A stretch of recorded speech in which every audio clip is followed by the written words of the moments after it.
Hello বন্ধুরা, পনির তো আমাদের সবার পছন্দ। আর তা যদি হয় রেস্টুরেন্টের মতো পনির বাটার মশলা, তাহলে তো কথাই নয়। চলো দেখে নেওয়া যাক আমি আজ কিভাবে পনিরেরটা বানাই। এর জন্য আমি এখানে প্রায় 500 গ্রামের মতো পনির নিয়ে নিয়েছি।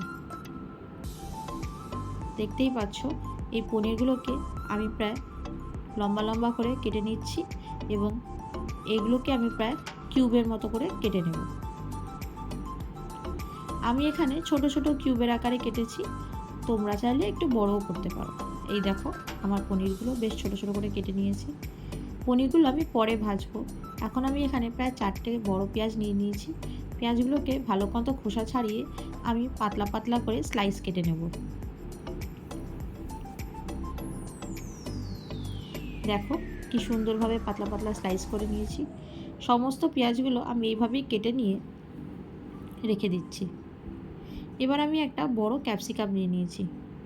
তোমরা এর মধ্যে একটাই ক্যাপসিকাম ইউজ করো, বেশি ক্যাপসিকাম দিলে এর পনিরের স্বাদটা কিন্তু একটু অন্যরকম হয়ে যায়। সেম প্রসেসে আমি পনিরের মতো এই ক্যাপসিকামগুলোকেও কিউবের মতো কেটে নিচ্ছি। এরপর আমি এখানে 3টে বড় বড় টমেটো দিচ্ছি। টমেটো কিন্তু তোমরা 3টে জায়গায় 4টেও দিতে পারো। দেখো আমার এগুলো কাটা হয়ে গেছে। এবার আমি একটা মিক্সার গ্রাইন্ডারের জারের মধ্যে প্রায় 1 ইঞ্চির মতো আদা কেটে দিয়ে দেবো।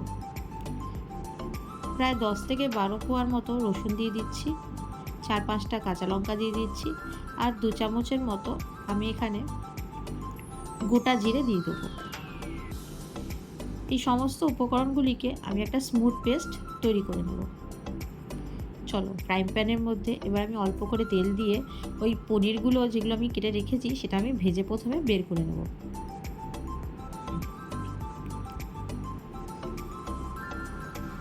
তেলটা ভালো মতো গরম হলে তারপরেই তোমরা পনিরগুলো দিও, নাহলে কিন্তু পনিরগুলো লেগে যাওয়ার সম্ভাবনা থাকে। অনেকে কিন্তু এই পনির বাটার মশলা বানাবার সময় পনিরগুলো না ভেজে কাঁচাই দেয়। আমার কিন্তু ভালো লাগে না, তাই আমি এই পনিরগুলোকে হালকা শ্যালো ফ্রাই করে নিই। তোমরাও পারলে পনিরগুলো হালকা ভেজে তুলে নিও, আবার কেউ গোল্ডেন ফ্রাই করতে যেও না। এরপর আমি ওই তেলের মধ্যেই কয়েকটা গোটা গরম মশলা, মানে আমি এখানে শুধু তেজপাতা আর লবঙ্গটাই দিয়েছি। দেওয়ার পর আমি এখানে পেঁয়াজ কুচিগুলো দিয়ে অল্প নুন দিয়ে এটাকে কিছুক্ষণের জন্য আমি রেখে দেবো ঢেকে। প্রায় 10 মিনিট রাখার পর দেখো আমার পেঁয়াজগুলো কতটা নরম হয়ে এসছে। এরপর আমি ওই ক্যাপসিকামগুলো দিয়ে আর যে টমেটোগুলো কেটে রেখেছি সেগুলো দিয়ে ভালো মতো নাড়িয়ে চাড়িয়ে আবারও আমি এটাকে 5 মিনিটের মতো ঢাকনা চেপে রেখে দেবো।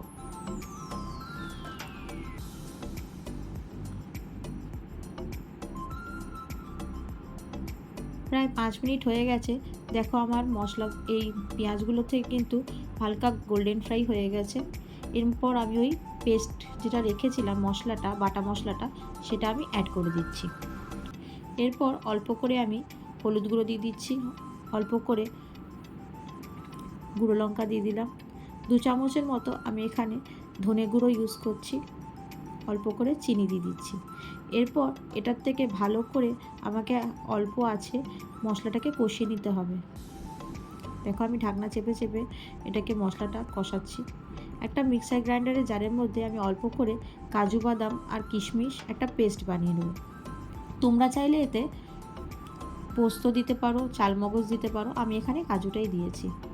দেখো মশলাটা বেশ আমার কষানো হয়ে গেছে, অনেকটা তেল বেরোচ্ছে। এই অবস্থায় আমাকে ওই কাজু বাটার পেস্টটা দিয়ে দিতে হবে আর কন্টিনিউ আমাকে চালিয়ে যেতে হবে। গ্যাসের ফ্লেমটা কিন্তু এই সময় একটু স্লো রাখতে হবে। যখনই আমার এটা ফুটতে লেগেছে তখন আমি ওই পনিরগুলো আমি এর মধ্যে অ্যাড করে দেবো। প্রায় পনিরগুলো দিয়ে আমি ভালো মতো নাড়াচাড়া করার পর আবারও এটাকে 5 মিনিটের মতো রেখে দেবো। এই পনিরগুলো যেহেতু একটু নন স্পাইসি হয়, তাই বাচ্চারাও খুব মন দিয়ে খায়। এরপর আমি এর মধ্যে অল্প কসুরি মেথি 2 হাতের সাহায্যে একটু ক্রাশ করে নিয়ে দিয়ে দিলাম আর অল্প বাটার দিয়ে দিচ্ছি। কাসুরি মেথি আর বাটারটা দেওয়ার ফলে এই পনিরের কিন্তু স্বাদটা অনেকটা বেড়ে যায়, একটা খুব সুন্দর একটা অ্যারোমা বেরোয়। পনিরটা দেখো কতটা মাখো মাখো হয়ে গেছে, আর পনিরটা থেকে কতটা তেল বেরিয়েছে। এইটা কিন্তু রুটি, নান বা পরোটা সবার সাথেই যায়। ভেজ রান্নায় কিন্তু এই রান্নাটা সেরা। আমার এই পনিরের রেসিপিটা যদি তোমাদের ভালো লেগে থাকে অবশ্যই লাইক, শেয়ার আর সাবস্ক্রাইব করতে ভুলো না। দেখা হবে অন্য ভিডিওতে।